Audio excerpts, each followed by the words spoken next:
Type Therex Portal in your Google search bar, or go to www.therexportal.com.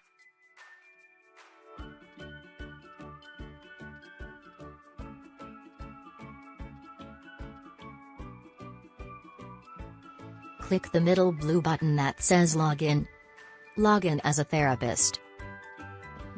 Enter your login credentials. First step is to add a patient by clicking on Add New Patient. Enter the patient name, email and phone number, click Submit button on the bottom. Once the patient is added, he or she is displayed in the dashboard. Select the patient and go to Exercise Builder. Click the cross button on the top to explore exercises in Exercise Builder page.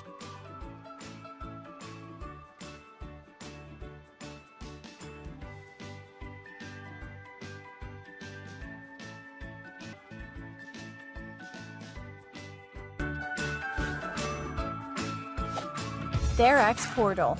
Therapist's digital assistant to enable, engage, and educate patients.